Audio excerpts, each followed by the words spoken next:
mas com Ele tudo nós podemos, amém? Porque Ele é aquele que nos capacita. Irmãos, agora dos dízimos e das ofertas.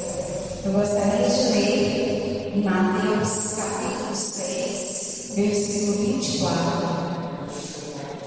Diz assim: ninguém pode servir a dois senhores, porque ou há de odiar um e amar o outro, ou se dedicará a um e desprezará o outro.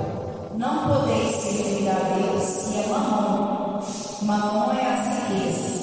Por isso vos digo: não andeis cuidadosos com a vossa vida, pelo que haveis de comer ou pelo que haveis de beber, nem quanto ao vosso corpo, pelo que haveis de vestir. Não é a vida mais do que o mantimento e o corpo mais do que o vestuário? Olhai para as aves do céu, que nem semeiam nem cegam, nem ajuntam em celeiros, e vosso Pai celestial as alimenta. Não tendes vós muito mais valor do que elas? Amém? Então, assim como o Senhor cuida, das aves, Ele cuida de mim, Ele cuida de você, Ele cuida de cada um de nós. Que nós não precisamos de andar ansiosos, preocupados. O que será da minha vida amanhã? Será que eu vou ter o pão de cada dia? Vai. Se nós não cumprirmos os mandamentos, que o Senhor nos ensina, Ele fala que o justo não mentirá pão. Então, o Senhor nos ensine, a sermos justos, a sermos pessoas que verdadeiramente servem a Ele com justiça, com amor, com bondade, para que Ele possa suprir a minha, a sua, a nossa necessidade. Amém? Vamos orar? Soberano Deus, soberano Pai, nós entregamos nossas vidas nas Suas mãos, entregamos nossa vida financeira. Eu quero entregar cada um dos dizimistas e ofertantes fiéis da Tua casa. Oh Deus, derrama, Pai, bênção sobre cada um deles, e aqueles que ainda não são, porque não têm salário, ainda não trabalham. Oh Pai, eu oro contigo, que o Senhor esteja abençoando também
Vamos então ler mais um capítulo de Lucas, capítulo 16, ainda é capítulo 16, e já é o 30º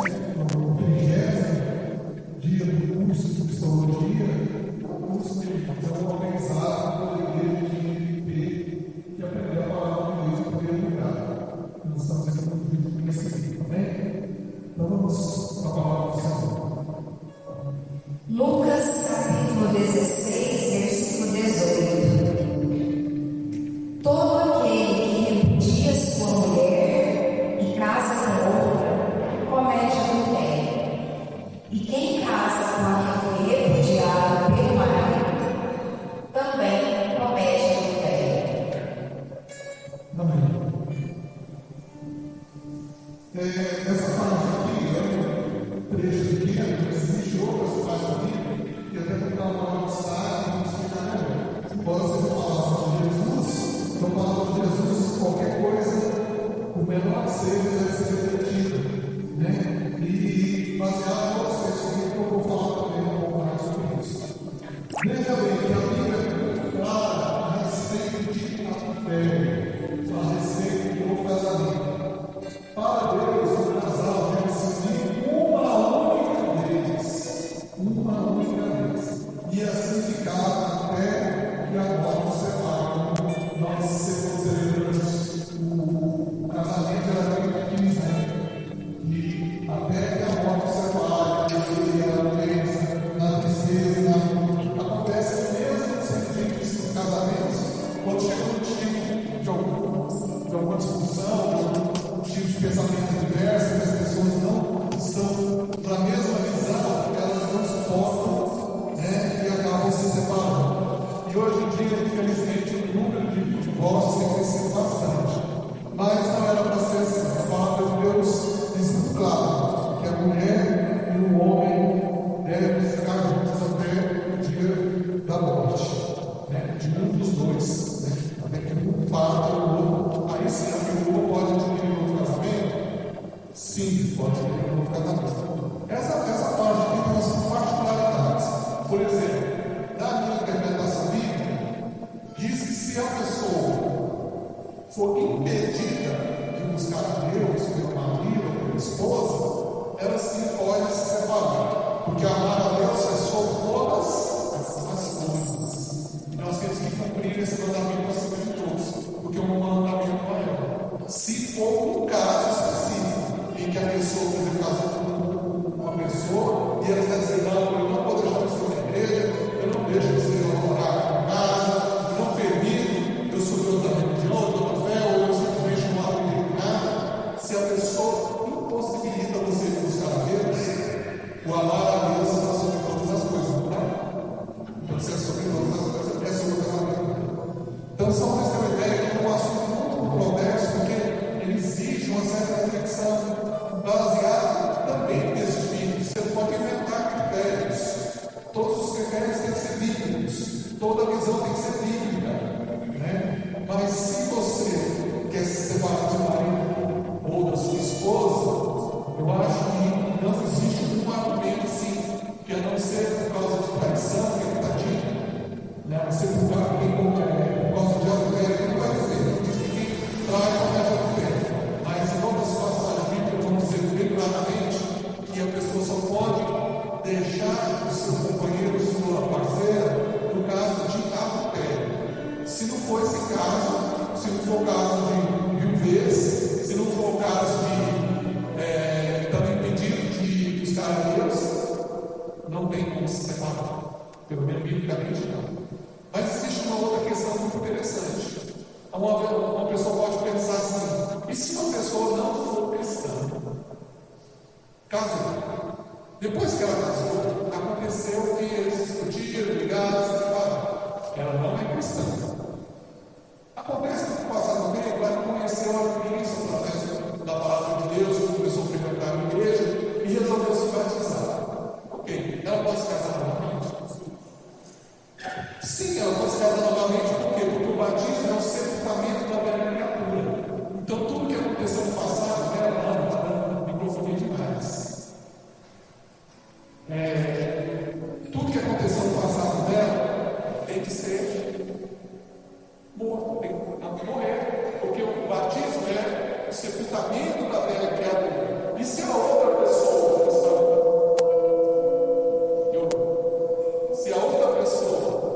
que estava com ela simplesmente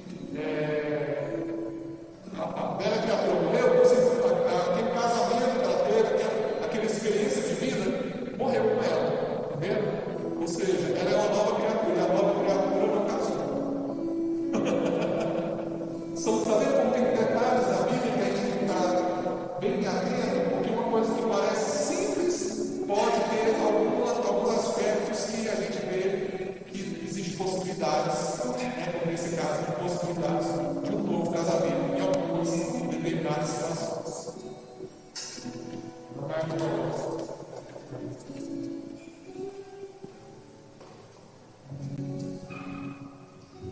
Lucas 16, versículos 19 em diante. Ora, havia um homem rico que se vestia de púrpura e de linho finíssimo, e todos os dias se regalava esplendidamente. Ao seu portão foi deitado um mendigo chamado Lázaro, todo coberto de úlceras, o qual desejava alimentar-se com as migalhas que caíam da mesa do rico, e os próprios cães vinham lamber-lhe as úlceras. Veio a morrer o mendigo, e foi levado pelos anjos para o seio de Abraão. Morreu também o rico, e foi sepultado. No Hades, ergueu os olhos, estando em tormentos, e viu ao longe a Abraão e a Lázaro no seu seio.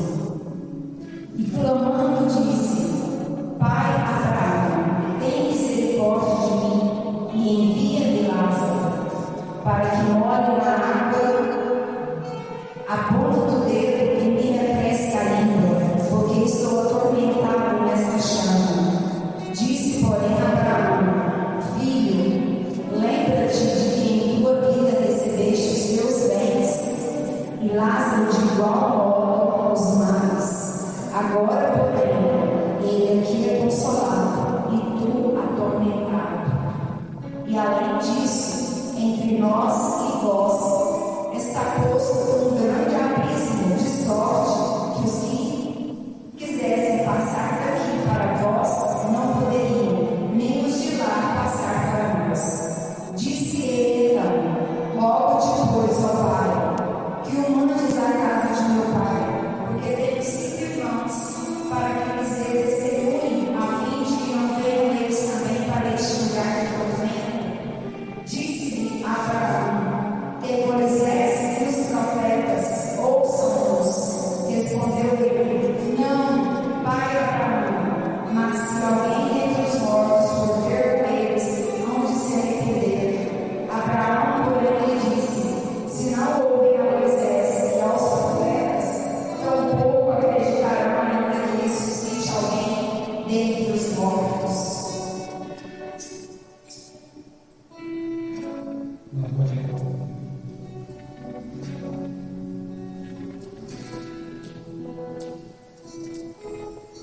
Irmãos, essa passagem bíblica é uma das passagens bíblicas mais importantes para o cristão. Interessante, parece simples, né? Mas foi a primeira passagem bíblica que ela está até top, muitas coisas que eu tenho para falar. Pelo menos 6 coisas para falar sobre essa passagem bíblica. E por que ela é tão importante?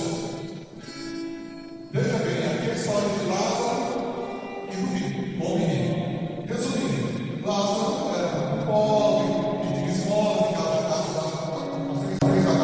do homem rico. Mas quando morreu, ele foi para o céu. E o homem rico, quando morreu, foi para o inferno.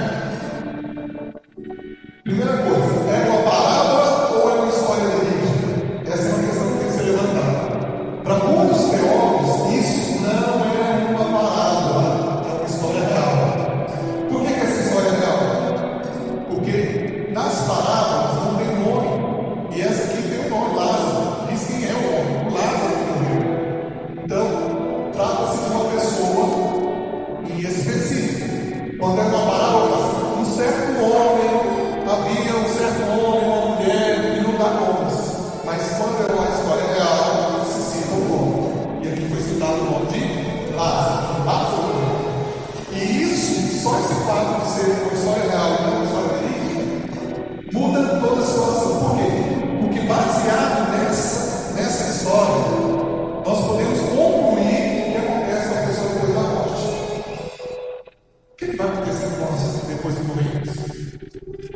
Lázaro era um homem pobre, humilde, sofreu.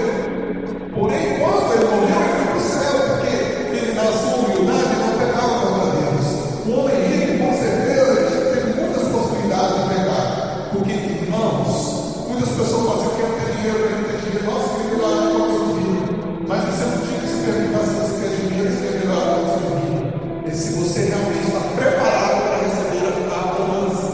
Porque quando algumas pessoas começam a ter condições financeiras, elas se desviam da vontade de Deus. Porque com o dinheiro vem a tentação. E Jesus disse isso claramente quando certa vez um homem rico falou assim: Senhor, o que eu preciso fazer para entrar no reino dos céus? Eu já dou esmola, já faço meu dízimo, eu faço tudo certinho. Aí Jesus disse: pega o que você tem, dá aos pobres que servem. E ele não teve coragem. Porque o dinheiro, as pessoas se apegam muito ao dinheiro. E acaba que o dinheiro, algumas pessoas, não são todas, mas em algumas pessoas, infelizmente, escraviza as pessoas, fazendo com que você passe a idolatrar o dinheiro e não a Deus. Mas tudo bem, vamos pensar. Então nós vamos entender que se uma pessoa é muito pobre e uma pessoa tem muita riqueza, aos olhos humanos, todo mundo queria estar no lugar do rico. E ninguém queria estar no lugar do pobre. Não é assim? Aos olhos humanos? Mas aos olhos de Deus, às vezes aquele homem mais pobre está mais próximo dele do que o rico. E aos olhos de Deus, Deus quer o pobre. Glória a Deus. E isso faz toda a diferença, porque nós podemos passar uma vida de colocação, de dificuldades, e mesmo assim temos o maior benefício de todos, que é a salvação. Glória a Deus. E quantos desejariam ou vão desejar estar no nosso lugar, simplesmente porque nós perseveramos nas nossas dificuldades e mesmo assim não desviamos da palavra do Senhor. Então, está pobre, mas tem alguém que o céu é melhor do que esse rico, pegando cara da terra. Glória a Deus. Muitos ricos queriam estar no lugar do lado.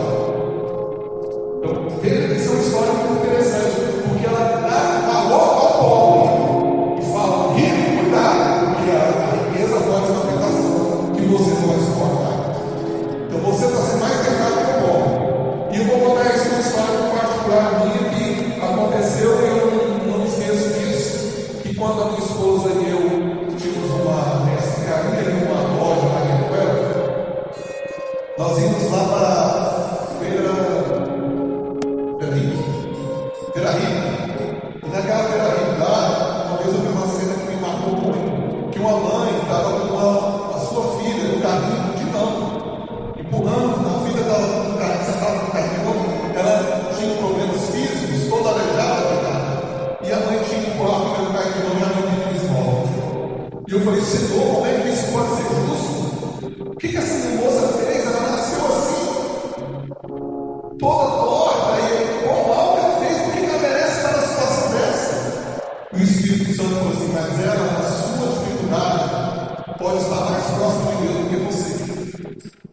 Porque assim como a dificuldade física dela impede ela de fazer muitas coisas, impede ela também de pecar.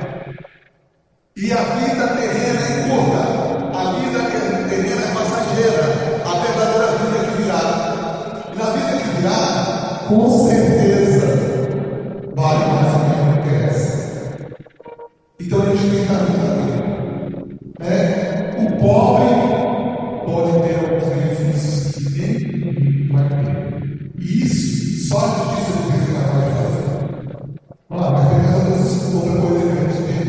O pobre vai para o céu, o ser da lama. E o rico vai para um lugar específico chamado Hades. Vocês sabiam que existe diferença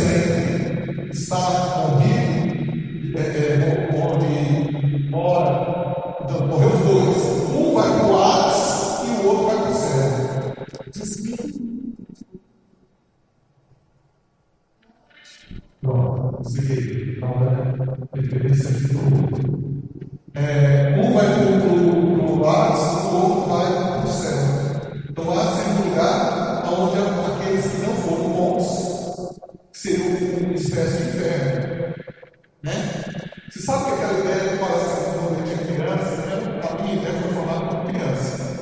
Quando falava do céu, eu imaginava uma caverna onde está muito fogo, o diabo todo vermelho pegando fogo lá, chega as pessoas e ele garfo grande escrevendo as pessoas. Já viu essa cena?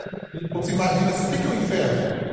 O inferno é uma caverna, essa pessoa entra dentro da caverna, lá tem fogo para tudo que é lado, e o diabo fica colocando as pessoas. Essa era a minha ideia do inferno. Mas por incrível que pareça, essa ideia é baseada numa visão bíblica. Por quê? Inferno quer dizer parte inferior. Os céus é a parte superior. Então o inferno ele fica para baixo. Se uma pessoa fosse para o inferno hoje e a parte inferior, onde ficaria a parte inferior? Na terra. Entendeu? Por isso as pessoas são sepultadas. Elas ficam na parte inferior. Mas o ar seria uma parte, como a Bíblia mesmo diz, que lá vai ter um local de tormentos eternos, então é um lugar muito ruim. E de onde vem aquela ideia de fogo? Porque diz que Satanás foi criado no meio das pedras afogueadas. Era um querubim. Faz uma reflexão, porque a gente tira, você que fosse criado no meio das pedras afogueadas, que som saindo de símbolos dos instrumentos, de bandos e tal, porque saía som quando Satanás andava. Então, imagina, ele andava nas pedras afogadas, ele fala que a parte inferior é o inferno.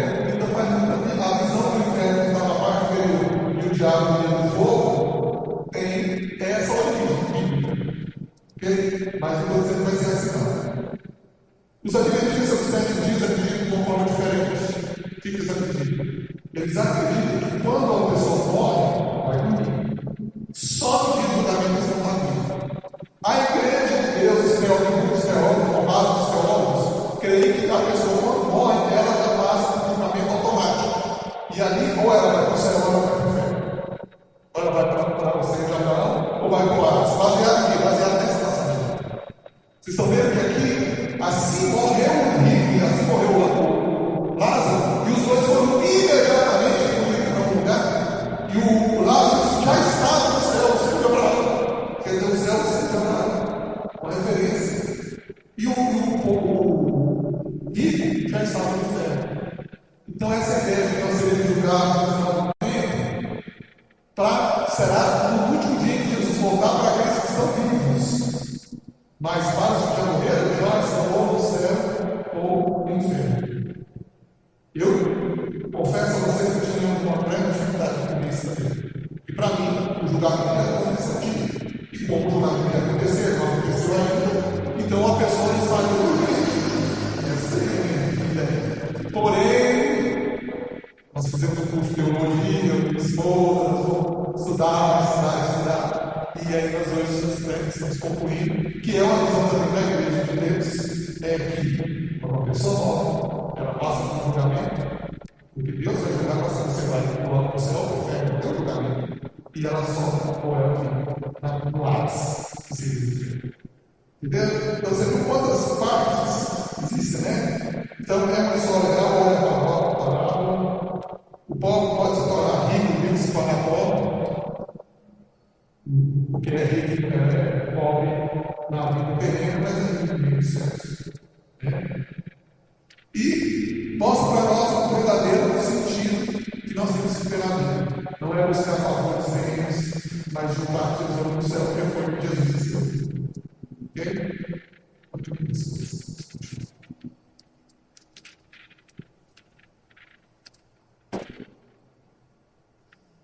Lucas capítulo 17, versículo 1 em diante. Disse Jesus a seus discípulos: é impossível que não venham tropeços, mas ai daquele por quem vierem. Melhor lhe fora que se lhe pendurasse ao pescoço uma pedra de moinho e fosse lançado ao mar, do que fazer tropeçar um destes pequeninos.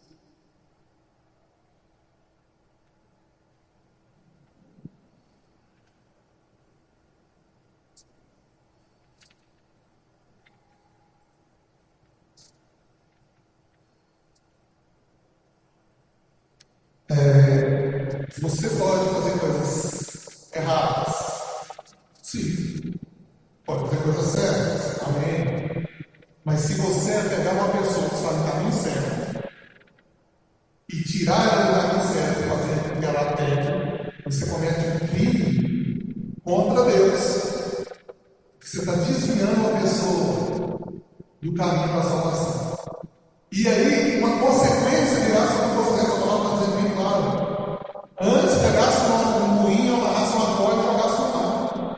Porque a consequência de você desviar uma pessoa do caminho do Senhor é muito grande, é muito grave para Deus. Porque você tirou ele da casa do Pai. É como se você tivesse usurpado o céu. Ele era o cidadão do céu e você foi desviado para ele para o inferno. Então, uma pessoa que faz com que pequeno se desvie, esse é o pagamento. No versículo 3: tende cuidado em vós mesmos. Se teu irmão pecar, repreenda-o. E se ele vier se arrepender, perdoa-lhe. Mesmo se pecar contra ti 7 vezes no dia, e 7 vezes vier contigo, dizendo: arrependo-me, tu lhe perdoarás. Então, como também outras passagens bíblicas vai falar isso claramente, nós não devemos perdoar 7, mas 70 vezes 7, essa frase, e dizendo que nós temos que perdoar. Porque o perdão satisfaz a Deus. Porque quando nós perdoamos, nós tiramos da pessoa a condenação, porque o pecador entra no reino dos céus. E é como se você fosse uma pessoa que condenasse outra. Mas se você perdoa, você tira dele esse peso do pecado. E dá a ele a possibilidade de se arrepender e de se transformar numa melhor pessoa. Além do mais, quem perdoa também alivia o próprio coração. Porque enquanto você não perdoa, você está com raiva, você está com ódio de alguém. Aquele sentimento está te corroendo e você está perdendo a sua função com Deus, a sua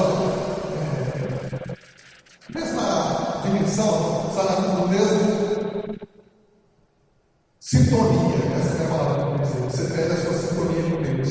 Porque quando você está bem com Deus, você está na mesma sintonia, e você ora, e você fala, e você ouve, mas quando você está com ódio, você quebra aquela união, aquela intimidade.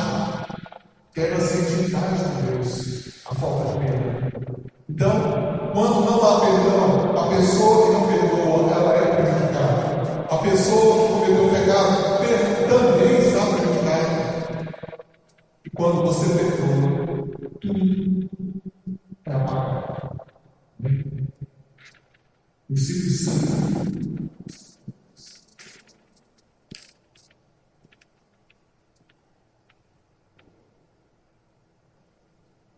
Disseram então os apóstolos ao Senhor: aumenta-nos a fé. Respondeu o Senhor: se tivesseis fé como um grão de mostarda, diríeis a esta amoreira: desarraiga-te e planta-te no mar, e ela vos obedeceria.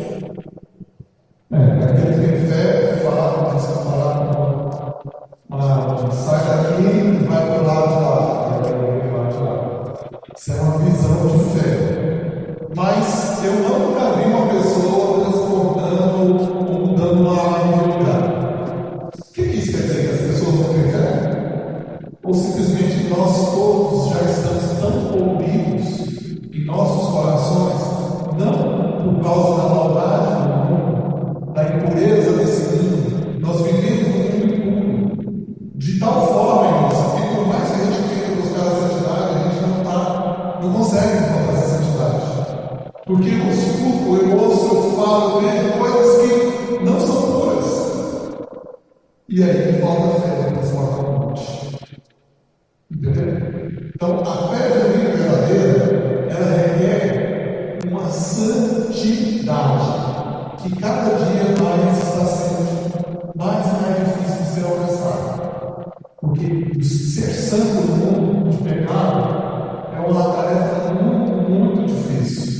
Embora, veja bem, não é uma tarefa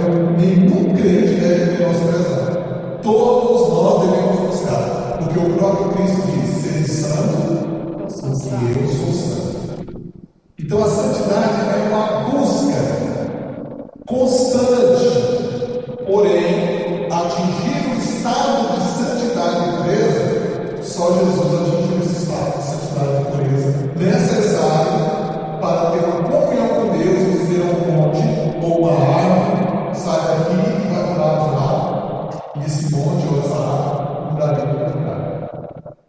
Eu já vi testemunho de pessoas dizendo que já não consegue do lugar, mas eu não, como eu não vi, eu só quero dizer para vocês que já ouvi dizer, mas que não vi.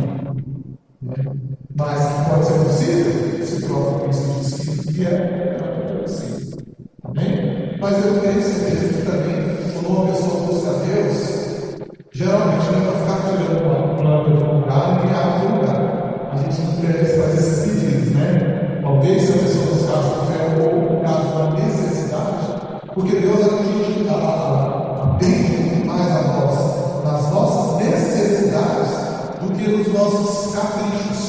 Porque se uma pessoa pede um capricho, eu não estou gostando aqui, eu estou tomando sol. Se eu oferecer esse monte de maçã, para mim não ficar tomando sol. Seria um capricho. Pediu algo tão grande, tão bom, só para mim tomar sol, demanda você um pouco mais. Então, assim, não há uma necessidade para que isso aconteça. Porque se houver necessidade, quando o povo teve uma necessidade, o mar se abriu, e eles não passavam no céu, atravessaram uma multidão de gente. 660 mil pessoas. Sabia que era essa quantidade de pessoas? Você acredita? Eram 660 mil pessoas atravessando o deserto. E Deus mandando lá cair no céu. Então, quando há uma necessidade, Deus faz o impossível e imaginável.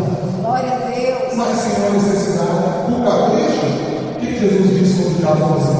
Já tive daqui que ele vai mandar que os anjos de terra. Aí Jesus diz assim: também está escrito, não tentarás o Senhor Deus. E nós não temos que tentar Deus. Então, por isso que tem muito monte passando por lá, por outro, tem água para tomar por outro, porque não há necessidade. Amém?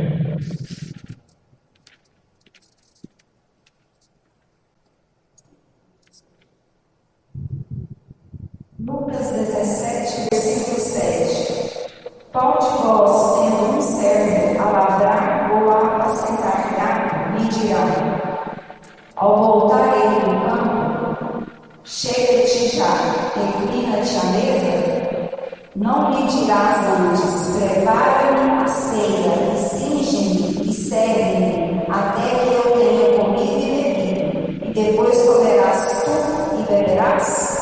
Porventura agradecerá ao servo, porque este fez o que lhe foi mandado? Assim também vós, quando fizerdes tudo o que vos for mandado, dizei, somos servos inúteis, fizemos somente o que devíamos fazer. Hoje, a pessoa fala o seguinte: Senhor, eu vou fazer uma campanha. E nessa campanha, o Senhor vai me dar uma casa nova. Aí ela fala assim: eu vou orar 7 dias e vou jejuar. Tem nada de errado. A pessoa quer buscar a Deus, tá? Mas entenda uma coisa: orar a Deus não é uma coisa que um servo deveria fazer. Ou eu preciso fazer isso só quando eu preciso de algo. Entendeu? Porque é lógico. Você busca a Deus, você só jejua quando você quer algo de Deus, ou porque você é servo de Deus e precisa de uma comunhão no seu carro? É uma pergunta que nós devemos fazer. Porque se eu tenho a minha disposição, a coragem de fazer uma campanha, de jejuar e de orar como eu quero algo para mim, quando eu encontrar com Deus, eu só vou assim: peraí, você só orou e jejuou para falar comigo porque você queria algo. Você é um servo ou não é um servo? Porque o meu servo não precisa de pagamento para fazer o que eu preciso. Porque o pagamento é quando você está cobrando algo. Olha, eu fiz, agora me dá isso aqui. Na verdade,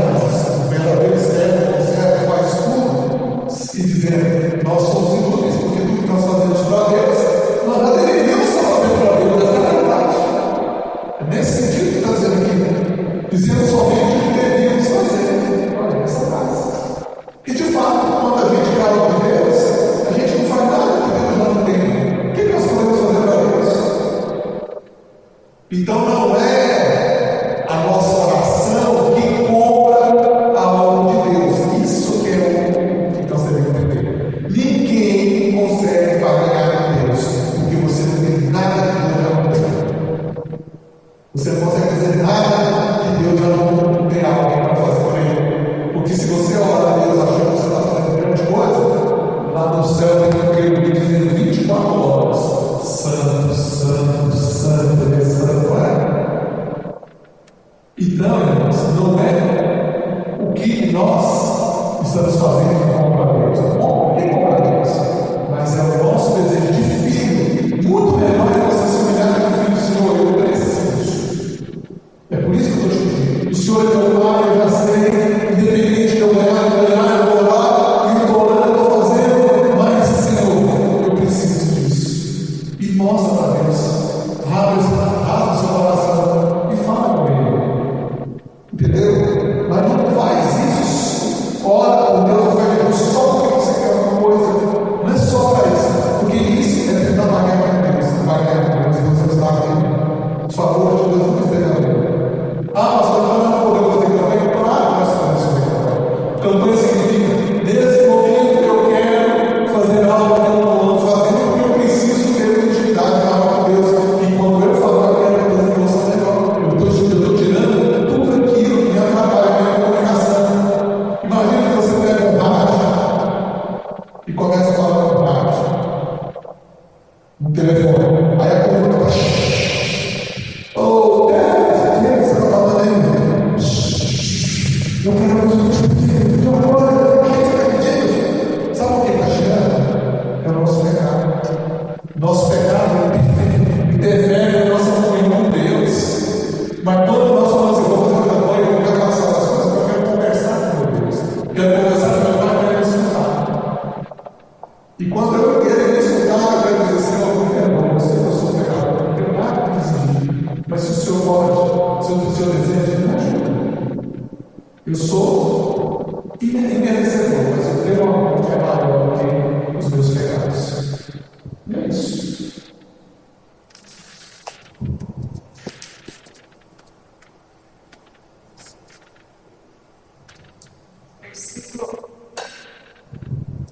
Lucas capítulo 17, versículo 11. E aconteceu que, indo ele a Jerusalém, passava pela divisa entre a Samaria e a Galiléia. Ao entrar em certa aldeia, saíram-lhe ao encontro 10 leprosos, os quais pararam de longe e levantaram a voz, dizendo: Jesus, mestre, tem compaixão de nós.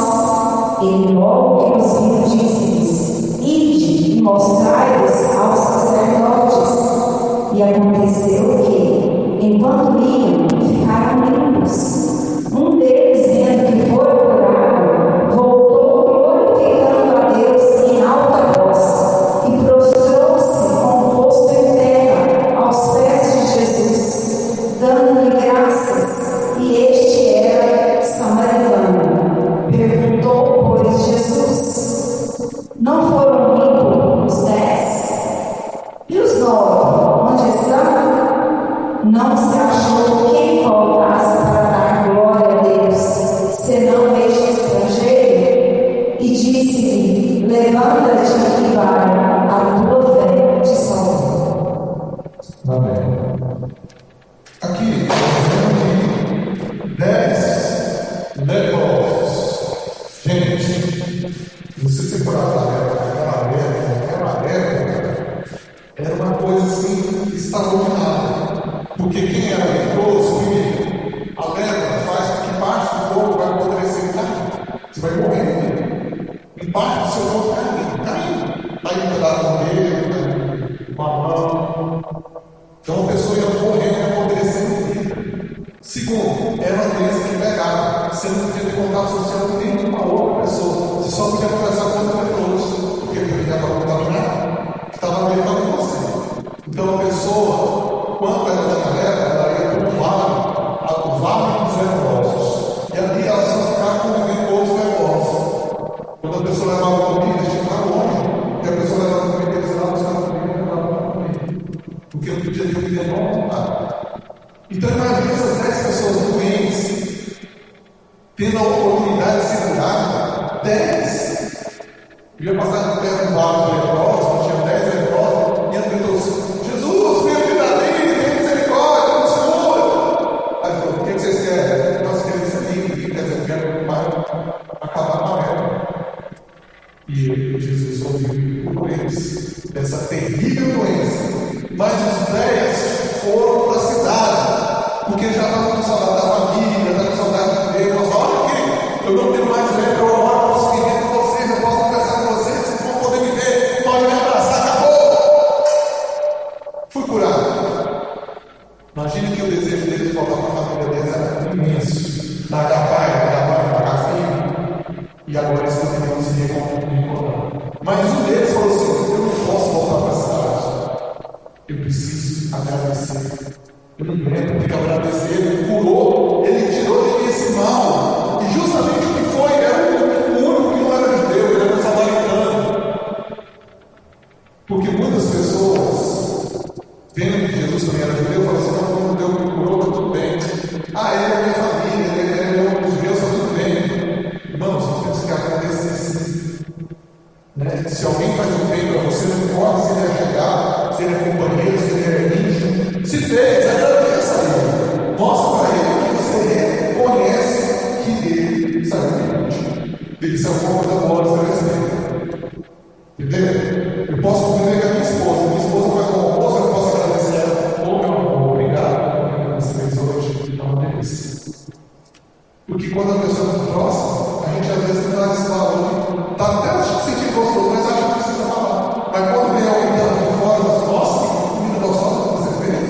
Porque o estrangeiro às vezes valoriza que você comprou contigo. E você já está tão acostumado com o benefício, já não valoriza tanto.